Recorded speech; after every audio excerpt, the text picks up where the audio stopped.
Hey guys, welcome to today's video.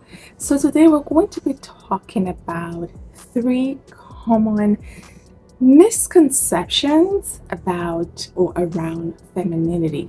So some of the things that I'm going to share today, these were some of the reasons that before I started my feminine energy journey, I disliked femininity. So these were the things that I thought femininity means.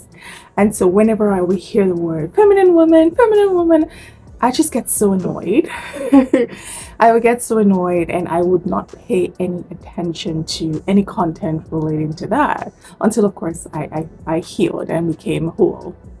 So if you are a woman who is, running on masculine overdrive and you are tired, burnt out, and you're looking for a way to start embracing your femininity, however, you're struggling because you think it means something else, this video is for you.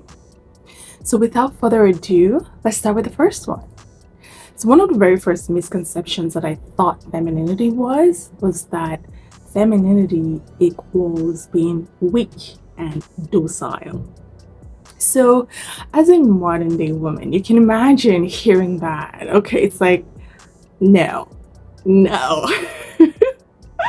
I am definitely not going to do that, right? Because we're in a phase and we're in a time where we have our rights, we're enjoying having those rights. So to kind of take yourself back to like the 1950s where women had to be docile and passive, you can imagine why that would make the modern day woman raped. However, I'm here to tell you that femininity is anything but weak. And if you are a modern day woman, this is your superpower. Okay, this is one of your superpowers. Your femininity is going to make you strong on the inside and soft on the outside. And just being able to embody that nature of it is going to help you in everything that you're doing, because you're going to be approaching life from a calm, ease, flow, instead of always do, go. Everything has to be so hard and things like that. In addition to that, your femininity, especially when you are doing this from a healthy perspective, you're going to learn how to be able to assert yourself and be able to advocate for yourself without feeling like you have to follow what everybody's doing or doing what everybody tells you to do. So it actually empowers you in a different way. The way that masculinity empowers a woman, typically there's some sort of aggression when she's trying to assert herself. So most times what you would hear is masculine women are aggressive, or modern day women are aggressive and things like that. One of the reasons why people may be saying that is because she is asserting herself from a masculine standpoint, so it appears like it's a guy or a man. Because she is embodying man or boy energy, so that may be the reason why people think that it's aggressive for a woman.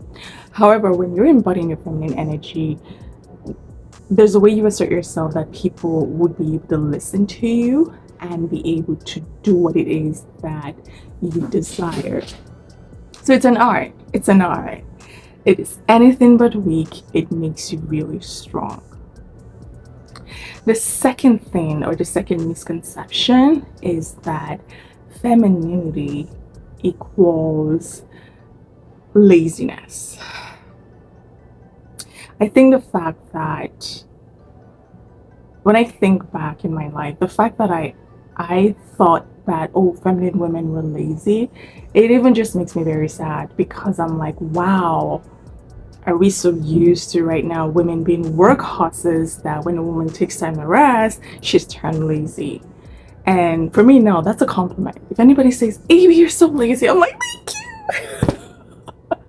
I'm like, thank you so much, because that tells me that I'm rested, and I'm resting really well, right? So femininity or feminine energy is anything but lazy. Because you are embodying your feminine energy, you are in tune with your body. So you know how to efficiently use your body to be able to do the stuff that you want to do. You achieve better things, you're happier doing it, you're more your energies just become so light and fun and playful. So when people see you doing your thing, they think like, who's this chick? Like, wow, right? Because you're doing and you're approaching life from an ease and flow perspective. And when you do feel the need to rest, there's no guilt. There's no feeling of, oh, this girl's lazy because she's resting. And if anybody tells you that you're lazy because you're resting, then you know that they're not in line with your desires and with your objectives and with your values. So it's okay to let them deselect themselves from your life. So this is important, ladies. For me, I was thought that, you know, again, the misconception that, you know, if you're in your feminine energy, that means you're going to be lazy and things like that. And in the modern day era, especially when women were like, oh, I want to be independent. Okay, let's put that in quote.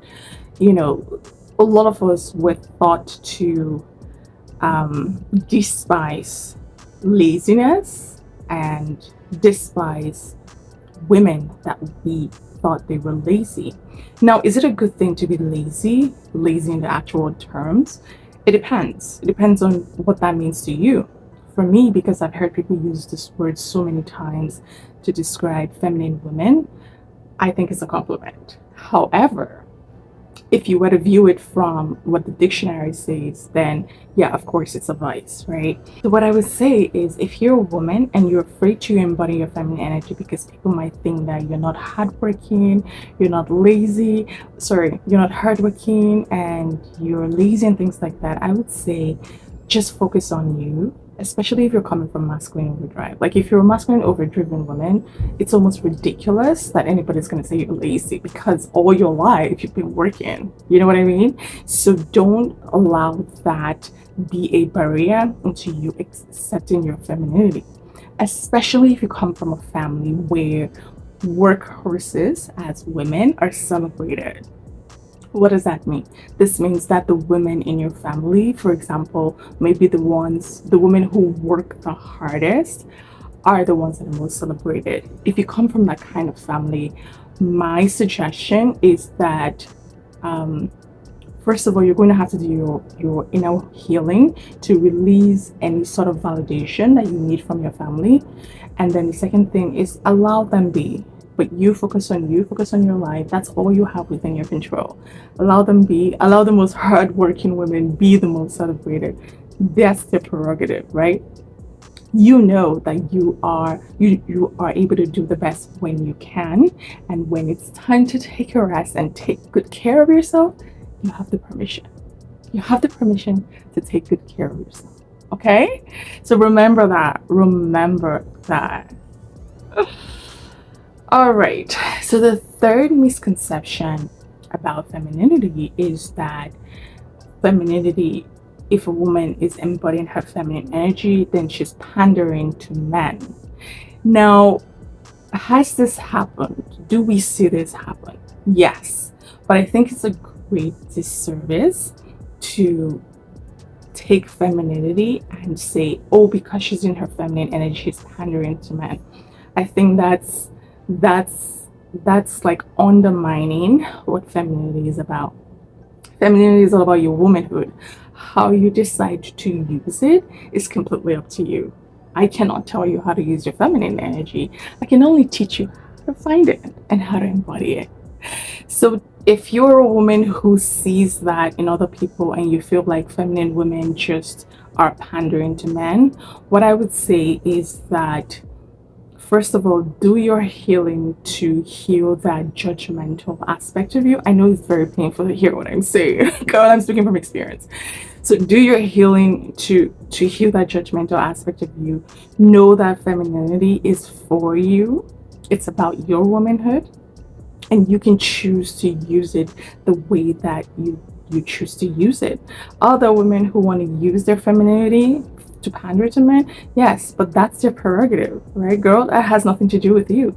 Focus on your life, embrace your femininity, and if if in the future you decide you want to use it for anything, then go ahead to use it. So don't feel like, oh, feminine women are pandering to men. I think that's like a gross undermining of women and womanhood in general as well. Okay, so there are more misconceptions that I want to talk through. So of course there will be parts of this video in the future, but I hope you were able to learn a thing or two. Other than that, ladies, I will see you in my next video. Bye.